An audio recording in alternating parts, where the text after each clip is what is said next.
Did you know that the first unification of China was done by Qin Shi Huang, who founded the Qin Dynasty and lasted from 221 to 206 BC, which was just 15 years. What's up, fam? Welcome to episode 9 of History's Most Influential Humans with Damila Imapa.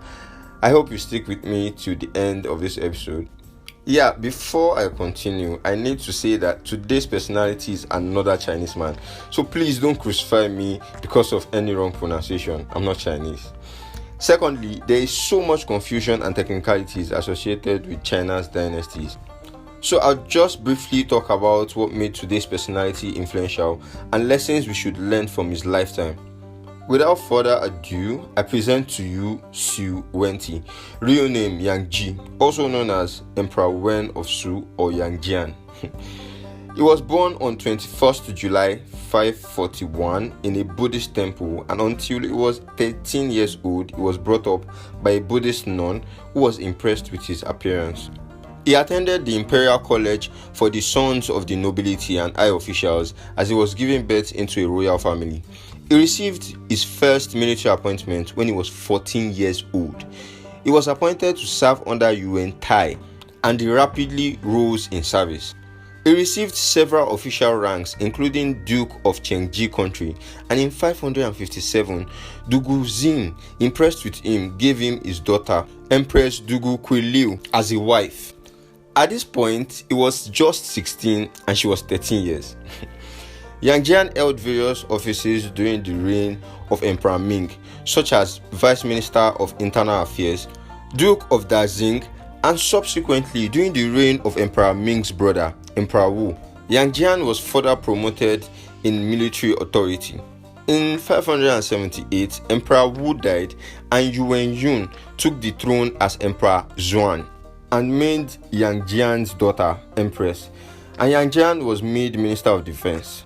When the unpredictable Emperor Xuan died in 580, Yang, as his father-in-law, seized power as a regent, and after defeating the general Yu Qizhong, who resisted him, he seized the throne for himself, which was the beginning of the SUI Dynasty.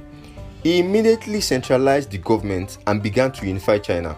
He conquered the various divided states in the south and defeated the Mongols in the northern part of the country. And alas, after close to 300 years of an ununified China, after Qin Dynasty's initial unification, China was a whole again in 589. The Sui Dynasty lasted for only 38 years, which is one of the shortest periods of dynasties in China, and it was followed by the Tang Dynasty, who enjoyed the work done by the Sui Dynasty and lasted for a whopping 274 years. Generally speaking, Yang Jian's reign was a great period of prosperity not seen since the Han Dynasty. Economically, the dynasty prospered, and it was even said that there was enough food for about 50 years, and the military was also powerful. Yang Jian lived a simple and solemn life, but he had so much insecurities. His death in the fall of 604 is debated to be either by an assassination from his own son or by an illness, but he made his impact in China as an emperor who unified the whole of China. The historian Sima Guang gave an opinion about the emperor which talked about his good attributes and flaws, but what caught my attention was the last statement, which I think we should all learn from.